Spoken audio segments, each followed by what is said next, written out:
America নিপাত যাক এবং ইসরায়েল নিপাত যাক, স্লোগানে উত্তাল ইরান।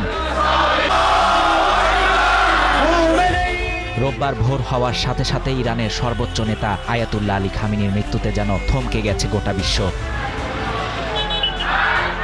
তবে শোককে শক্তিতে পরিণত করাই যেন এবার হবে ইরানের মূল মন্ত্র। হয়তো ইরানের হাতেই বাঁচতে পারে তৃতীয় বিশ্বযুদ্ধের ডঙ্কা। ইতোমধ্যে ঘোষণা দিয়েছে ইতিহাসের সবচেয়ে ধ্বংসাত্মক ও আক্রমণাত্মক হামলা করবে ইরান। ইতোমধ্যে খামেনির মৃত্যুতে দেশটির ইসলামী বিপ্লবী গার্ডস বাহিনী আইআরজিসি একটি বিবৃতি প্রকাশ করেছে। বিবৃতিতে আইআরজিসি ইরানের ইতিহাসে সবচেয়ে ধ্বংসাত্মক আক্রমণাত্মক অভিযান শুরুর ঘোষণা দিয়েছে। আইআরজিসি বলছে, কয়েক মুহূর্তের মধ্যেই এই আক্রমণ শুরু হবে।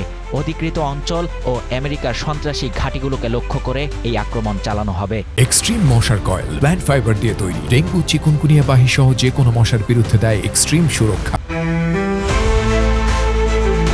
অন্যদিকে মার্কিন প্রেসিডেন্ট ডোনাল্ড ট্রাম্প ঘোষণা দিয়েছেন, ইরানে সরকার পরিবর্তন না হওয়া পর্যন্ত অভিযান চলবে। এছাড়া ইসরায়েল ইরানে যে অভিযান শুরু করেছে তার নাম দিয়েছে সিংহের গর্জন। এদিকে খামেনির প্রয়াণে তেহরান জুড়ে এক থমথমে এবং আবেগঘন পরিবেশ বিরাজ করছে, যেখানে সাধারণ মানুষের পাশাপাশি নিরাপত্তা বাহিনীর ব্যাপক উপস্থিতি লক্ষ্য করা গেছে।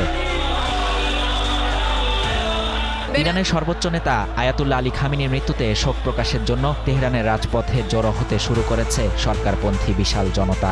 খামেনির মৃত্যুতে শোকাতুর জনতা রাজপথে ইরানের পতাকা হাতে নিয়ে শোকগাথা গাইতে এবং খামেনির ছবি সংবলিত প্লাকার্ড হাতে মৌন মিছিল করছে।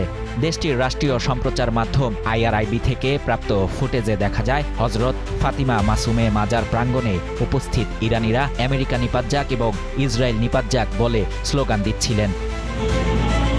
শাহরিয়ার শাফাত, বাংলা নিউজ 24।